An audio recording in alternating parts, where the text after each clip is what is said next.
I think this might be the most recently filmed version of the Christmas story, if you don't count all the Christmas pageants that have been happening.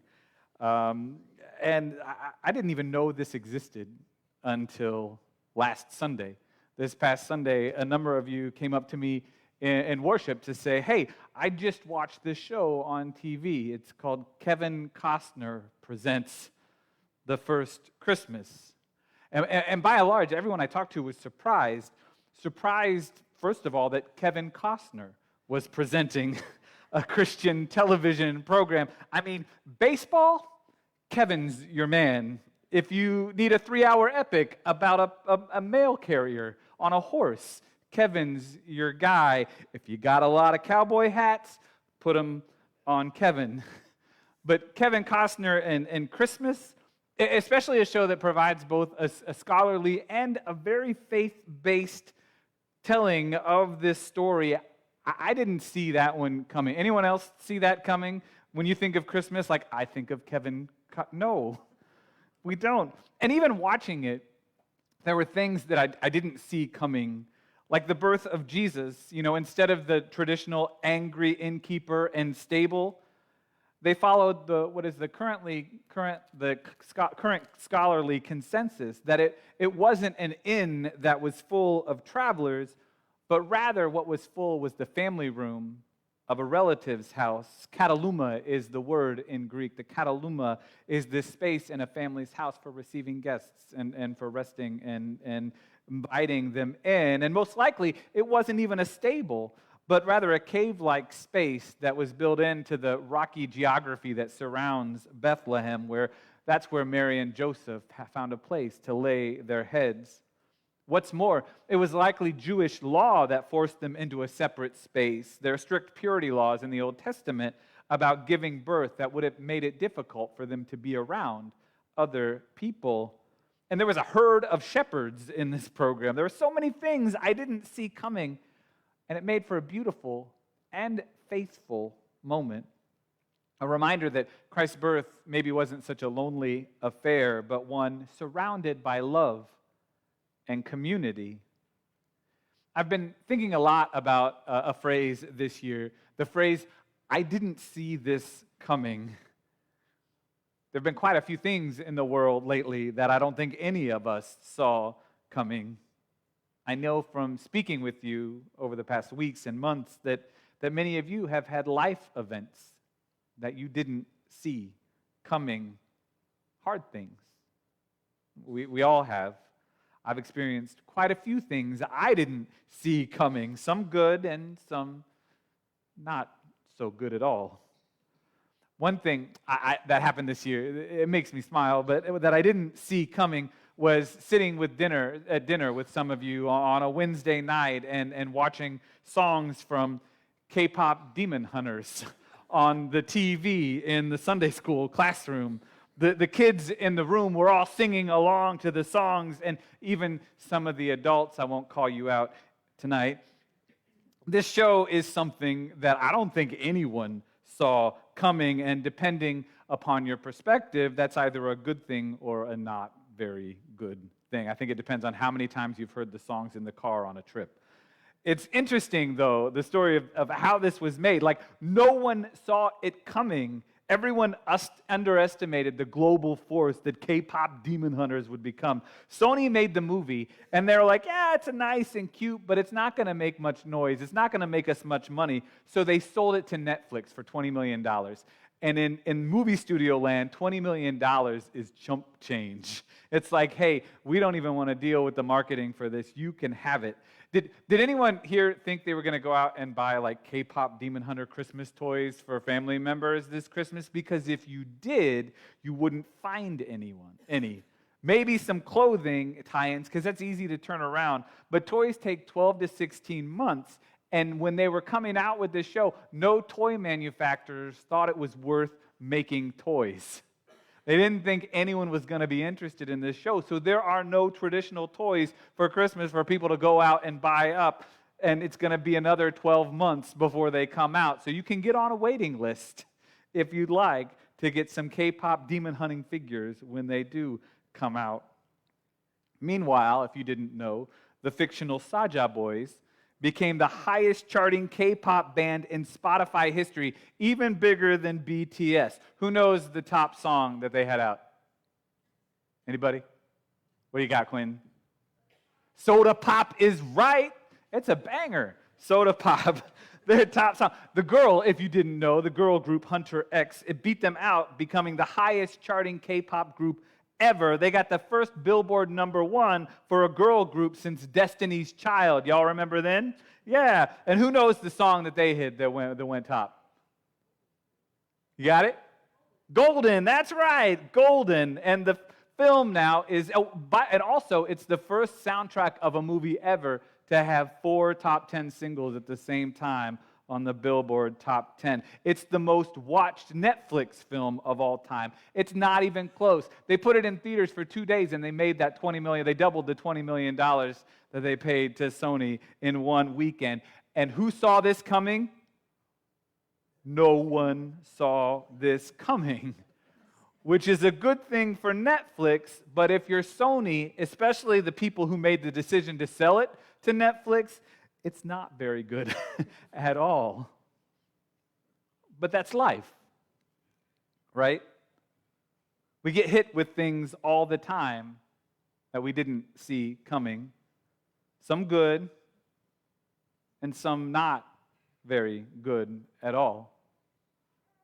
Times when we wake up one day and realize that the life we'd always hoped for, or the life we hoped for our kids or our grandchildren, the life we wanted, we hoped, we prayed for, never materialized.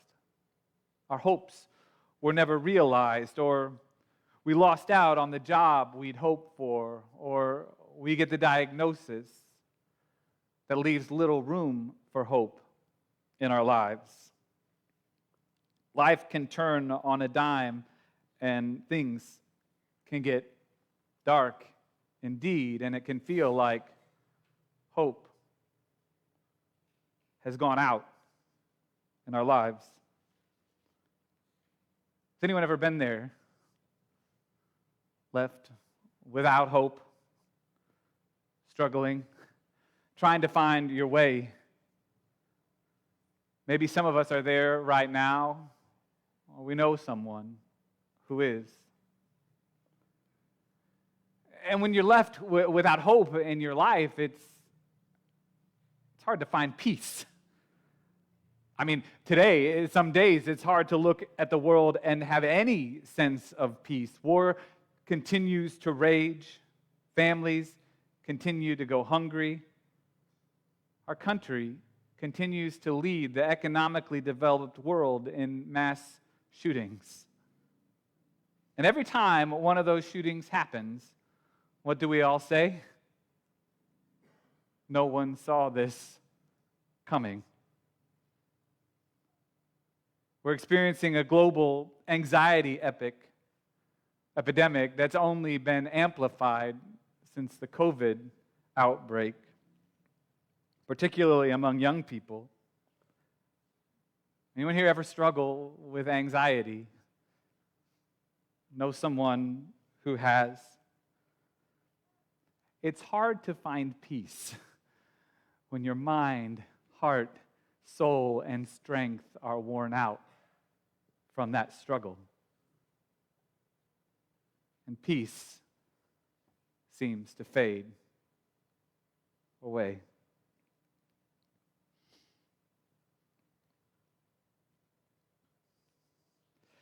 Anxiety, the evil thing about anxiety, one of them, is that it doesn't work alone. That's the insidious thing, right? Like I know this in my own life. When we say anxiety, so often it's followed by an and. Anxiety and what? Depression. Our mental health is a fragile thing. Often we can get hit by anxiety attacks or depression episodes, things we don't see coming, that can sap the joy right out of our lives. And by the way, if you want to hold on to any joy at all in your life, don't watch the news. Bad news, joyless news is what brings in the advertising dollars in our world.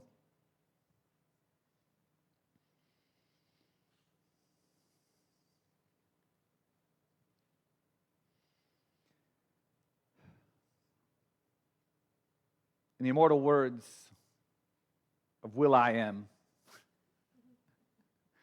can leave you questioning, where is the love? That's right. We got some Black Eyed Peas in the house. Where is the love in the world? Where is the love in our lives? One of the greatest pains I think a person can experience is being turned away by someone they love.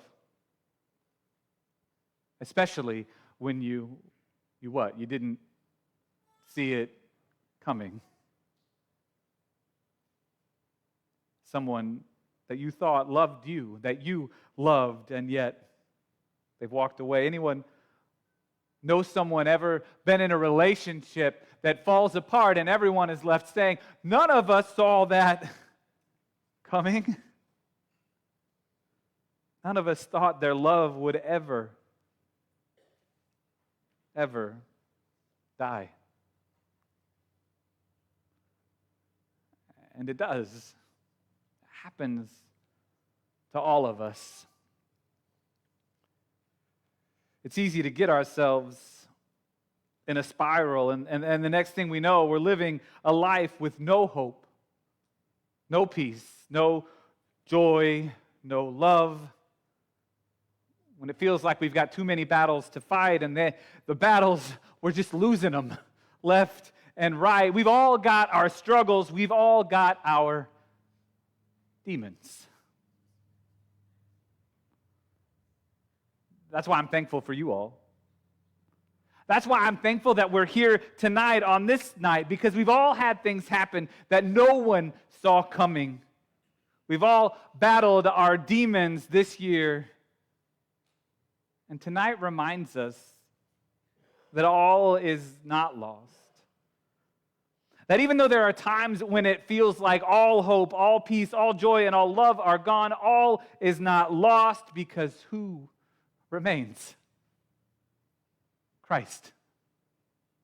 Christ remains. Christ, who was and who is and who always shall be. Christ, who came into this world, was born into this world to cast our demons aside, to exorcise our lives of all that threatens to tear us down. And the story of the first Christmas reminds us, too, that as long as we have Christ in our lives, hope, peace, joy, and love are never lost. I mean, I'm pretty sure Joseph was feeling pretty hopeless about his marriage when he learned that Mary was pregnant. I'm sure there wasn't much hope for a future in that moment, which is why he chose to quietly divorce her, move on, and hopefully allow Mary to move on with some flicker of hope left in her life as well. But then an angel appeared and brought hope not just to Joseph or Mary, but to all of us. Joseph, son of David, don't be afraid to take Mary home as your wife. The baby is inside her. From the Holy Spirit, she's going to have a son. You must give him the name Jesus. That's because he will save people from their sins. I think it's safe to say that Joseph didn't see the whole Mary being pregnant thing coming. He probably didn't see the angel he saw in his dream coming. And yet, with Christ's birth, with the announcement Joseph got to hear, with the child Joseph got to raise, hope was born again.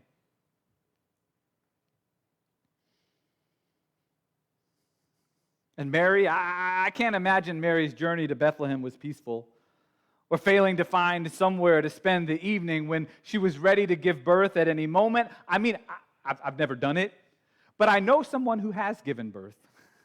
I've been in the room. I've sat for some of it, but stood there in the room, Childbirth is not the most peaceful experience, especially not in a cave. And as anyone who has given birth in a cave can tell you, no one was expecting that. No one saw that coming. And yet Mary gave birth to the Prince of Peace. For all the confusion and pain surrounding it, the birth of Christ brought peace to all people, brings peace to all people, even today. And when the shepherds got the news from the angels, they were terrified at first. And who can blame them? Out in the fields in the cold of night, I can't imagine there's much joy at that hour to begin with. And then an angel of the Lord shows up, and not just an angel, but eventually a whole host of angels. And not just a host, actually God's army of angels. That's what the word in Greek means that we see so often as a host of heavenly angels. It's God's army out there in the dark, in the cold, and a heavenly army shows up. No one saw that coming. It's terrifying and not at all joyful. And yet, what does the angel say? What's the first thing out of the angel's mouth? Do not be afraid. I bring you good news. Good news of what? Great joy. Good news of great joy. And not just for you shepherds, but for us, all of us, throughout history. The good news of Jesus Christ brought great joy then, and it still does today. And finally, love. That's what Kevin Costner taught me this year at Christmas. Seeing it on screen. We all have our picture of the first Christmas, and despite what I learned in seminary, and despite what I've read in the Bible, 50 years of Hallmark ornaments and nativity scenes has burned the lonely picture of Mary, Jesus, a sheep or two in my head, and there they are in a stable. I don't care what it says in Greek. Just the two of them, and their love for each other, the love of parent and child. But what I needed to remember this year was that they probably weren't alone. That they had a community around them, family around them. I mean, they were there for a census, after all, where their entire family had to go to the same town to be counted. A community. They weren't around. They weren't alone. They were surrounded by a community, a family. They were surrounded by love. And so are we here tonight. That's why I'm so thankful that we're all here, all of us tonight. That no matter what we've experienced this year, no matter what has happened that none of us saw coming, no matter where we've had good reason to lose hope, no matter if our peace has fallen to pieces, no matter who stole our joy or how many of love's labors we've lost, no matter what demons we've faced this past year, Christ remains. And He calls us to remain in Him. Christ, Emmanuel, God with us, who was and is and ever will be. And the birth of Christ brought with it new hope, new peace, new joy. Wherever and whenever Christ is born again, He brings with Him peace, joy, hope, and love. And so I pray this night that Christ's love, that is peace, that is hope, that is joy, that Christ Himself might be born in you again. And that for whatever darkness you faced this past year, whatever demons you faced, that next year might be golden. Amen? Amen.